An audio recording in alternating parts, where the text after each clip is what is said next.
For years afterwards, the farmers found them, the wasted young, turning up under their plough blades as they tended the land back into itself. A chit of bone, the china plate of a shoulder blade, the relic of a finger, the blown and broken bird's egg of a skull, all mimicked now in flint, breaking blue in white across this field where they were told to walk, not run, towards the wood and its nesting machine guns. And even now the earth stands sentinel, reaching back into itself for reminders of what happened, like a wound working a foreign body to the surface of the skin. This morning, 20 men buried in one long grave, a broken mosaic of bone linked arm in arm, their skeletons paused, mid-dance macabre, in boots that outlasted them, their socketed heads tilted back at an angle and their jaws, those that have them, dropped open, as if the notes they had sung have only now, with this unearthing, slipped from their absent tongues. This poem was written by Owen Shears to commemorate the Welsh battalion in the Battle of Mametz Wood during the Great War, otherwise known as the First World War. The war broke out on July 28, 1914, and ended on the 11th of November 1918.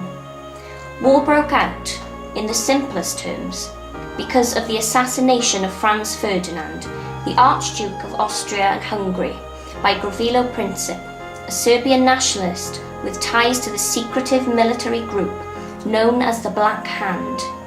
This propelled the major European military powers to war. Men and women believed the honourable thing to do was fight in this war, and this notion was no different for their children. Officially, a British soldier had to be 19 years old to serve overseas, but many lied about their age. About 250,000 underage boys served. The youngest was discovered to be just 12 years old, and many youngsters didn't survive. The war claimed the lives of at least 6,000 men a day. More than 9 million soldiers died during the fighting. Famous people who served include the writers A.A. Milne, creator of Winnie the Pooh, Lord of the Rings author J.R.R. Tolkien, sculptor Henry Moore, and the actor Basil Rathbone, and of course, famous war poets Siegfried Sassoon and Wilfred Owen. Both poets spent time in Craig Lockhart War Hospital in Edinburgh, suffering with war neurosis. However, the war was not always filled with fighting, death, and despair. On Christmas Day 1914, an unofficial truce was observed along 2/3 of the Western Front near Ypres in Belgium. Some German and British troops played a football match in no man's land.